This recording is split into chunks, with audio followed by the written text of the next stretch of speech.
안녕하십니까. 저는 제천시장 후보 무소속 김달성입니다. 저는 원칙을 가지고 살길 원하고 원칙을 지키지 못하는 삶을 반성하며 사는 평범한 시민입니다. 정의가 저의 원칙입니다.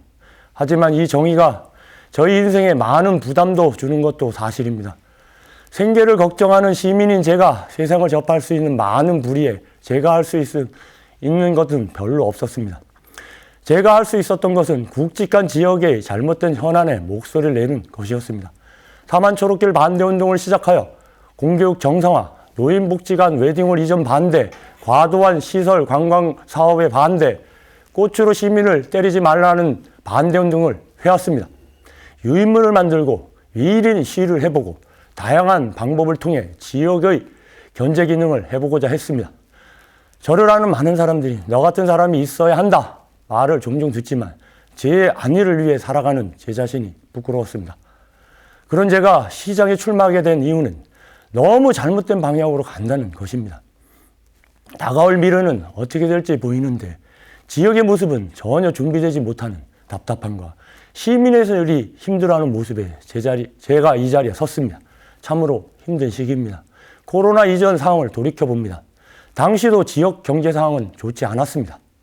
하지만 4차 미래 산업 전환 등 미래에 대한 작은 희망이 있었던 것이 2년 전입니다. 그런데 지금은 어떠합니까? 이제 희망을 이야기해보다는 생존의 기로에 처해 있는 것이 우리 시민들의 삶이라 생각됩니다. 이런 위기하에서 우리 지역의 정치인들은 어떤 모습입니까? 관광을 통해 지역을 활성화한다는 말 또 합니다. 30년 전이나 지금이나 변화가 없습니다. 제천의 30년 관광의 역사를 되짚어 보겠습니다. 90년대 번지점프가 유행하면서 전국 소도시에 번지점프가 만들어졌고 TV 세트장 전국 유치전이 치열하였고 제주 올레길이 유행하니 전국 중소도시마다 무슨 길이 한두 개씩 되고 이제는 사람들이 갈 수 없었던 암벽, 벼랑, 강가, 무리 등 원시름까지 훼손하면서 데크길을 만들고 있습니다. 또 원주 출렁다리가 유행하니 전국 곳곳이 출렁다리며 케이블카는 제천에야 춘천에도 평창에도 심지어는 설악산에도 하나 더 만들려고 하고 있습니다. 전망대는 어떻습니까? 게스트하우스는 제천만이 하는 것이 아닙니다.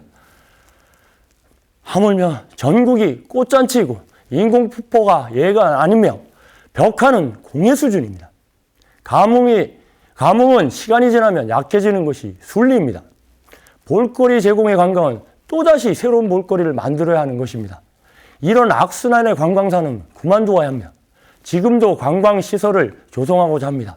1,600억을 들여 청전들의 드림팜러를 조성하고 용주산에 140억 모노레일을 설치한다고 지역경제 활성화 될 수 있을까요? 소멸 위기의 도시들은 다들 관광산업에 몰입하고 있습니다. 제천도 예외가 아닙니다. 브레이크 없는 소도시 간의 경쟁 구도에서 빠져나와야 합니다. 지방자치 30년 동안 많은 사업들이 진행되어 왔습니다. 그런데 시작은 있고 결과물이 없습니다. 시장은 거창한데 끝이 없습니다. 그 대표적인 예가 축제입니다. 제천국제영화음악제와 겨울왕국 페스티벌을 이야기해 보겠습니다. 영화제의 주목적은 영화산업의 발전이며 두 번째는 지역경제 활성화입니다. 그런데 제천에는 영화산업이 없습니다. 지역경제 활성화 동안 6일 예산에 26억임을 감안한다면 그것조차 의문이고 많은 시민들이 반발이 있는 것도 사실입니다. 겨울왕국 페스티벌은 어떠합니까? 코로나 이전 마지막에 열린 겨울축제를 이야기해 보겠습니다. 인적 없는 썰렁한 밤에 각종 내원이 현란하게 홀로 켜져 있었습니다. 온난화로 눈은 안 내리고 전기로 눈을 만들어 진행한 축제가 바로 겨울왕국 페스티벌입니다. 4억으로 진행됐던 축제가 올해부터 16억으로 중액되어 열린다고 합니다. 코로나가 왜 생겨났습니까? 온난화가 왜 일어났습니까? 이런 환경 파괴적 겨울왕국 축제는 바뀌어야 합니다. 제천의 미래는 그리 밝지 않습니다. 저출산 고령화에 대한 문제가 얼마나 심각한지를 이야기해보고자 합니다. 제천의 인구 중심축인 55년에서 75년생이 은퇴가 진행되고 있고 또 10년에서 길게는 15년 내에 이들 세대가 은퇴를 마무리합니다. 은퇴하면 소득이 3분의 1에 줄어듭니다. 그럼 지역 경제 또한 이 축은 지금보다 더 힘들어질 것입니다. 아울러 20년 동안 완만한 감소세를 유지한 인구 감소에도 문제가 발생합니다. 저출산으로 심각한데 그나마 완만한 인구 감소는 원인은 고령화의 장수입니다. 하지만 장수 또한 한계가 있습니다. 10년 뒤에는 이런 완만한 감소세가 급격히 변한다는 점입니다. 제천 시민 여러분, 바꿔야 합니다. 저는 기업 유치 등의 외부 효과도 중요하지만 그동안 등한시되었던 내부적인 활성화를 통해 지역을 바꾸겠습니다. 시민이 필요한 것을 만들고 그것을 확대하여 일자리를 만들고 산업으로 발전시키는 방법으로 바꾸겠습니다. 시립 요양원 건립을 통해 이야기해보고자 합니다. 고령화로 인한 노후 불안은 누구나 갖고 있습니다. 대부분 부부와 사별 시 독거 이후 요양원에서 행을 마감하게 됩니다. 우리의 요양원은 어떠합니까? 사설 요양원은 대부분 산속에 있고 사회와 격리된 형태로 운영되고 있습니다. 저는 이런 고령적 문화에 문제를 제기하고 싶습니다. 저는 시립요양원을 통해 가족과 함께 친구와 함께 생을 정리하는 것이 사람의 삶의 기본이라 생각합니다. 아울러 사설 요양원 또한 동시 지원을 통해 제천이 전국 최고의 요양도시의 기반을 만들겠습니다. 그 속에서 일자리를 만들고 요양으로 특화된 산업을 집중 지원하여 지역의 미래 먹거리 산업으로 만들겠습니다. 아울러 제천이 전국에서 살기 좋은 모범도시를 만들겠습니다. 저희 공약 중에는 청년 전세 주택 제도가 있습니다.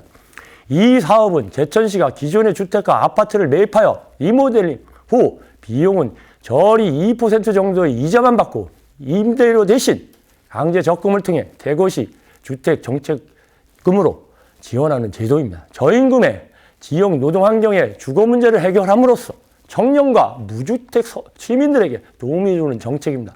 주거 문제 해결은 청년의 유출을 막고 기본적인 정책이라고 저는 생각합니다. 저는 바꿀 수 있습니다. 30년 동안 지역을 고민한 저희 정책으로 시민의 삶을 바꾸겠습니다. 저는 문제의 원인을 찾고 그 원인에서 방법을 찾는 다양한 해법이 준비되어 있습니다. 시민 여러분, 양당 정치 구조하에서 무소속의 존립이 어려운 건 사실입니다. 30년 전 정치를 되돌아 보셔야 합니다. 대부분 시민들은 시의원 이름조차 알지 못합니다. 이유가 뭘까요? 저는 소신과 전문성이 없기 때문이라고 이야기하고 싶습니다. 30년 동안 시의원들이 제천시 사업에 반대하면서 끝까지 싸운 시의원이 있습니다. 일을 하지 않는데 어찌 시의원 이름을 기억하겠습니까? 그러니 제천시의 견제 기능은 무력화되었고 실패한 사업들이 계속 되풀이되는 악순환의 과정이었습니다. 원인은 바로 진보와 보수의 갈라치기로 인한 결과물이라고 저는 생각합니다. 시민보다는 공천권자에게 잘 보이면 되는 정치, 옳음보다는 좋은 것이 좋은 정치, 이러한 것들이 가능하게 한 것이 바로 양당 중심의 대결 구도, 갈라치기입니다. 지역 정치에는 진보와 보수의 차이가 별로 없습니다. 하지만 정치적 양당 중심의 대결 구도는 정치인들의 질적 하락을 부추기고 정치꾼들에게는 득이 되고 시민에게는 피해가 되고 있음을 알아야 합니다. 바꿔야 합니다. 저 김달성에게 기회를 주십시오. 저는 어설픈 희망을 이야기하지 않겠습니다. 불안한 제천의 미래를 함께 짊어지겠습니다. 소신 있는 정치로 시민들만 바라보며 시민들과 함께하는 옳은 정치 하겠습니다. 감사합니다.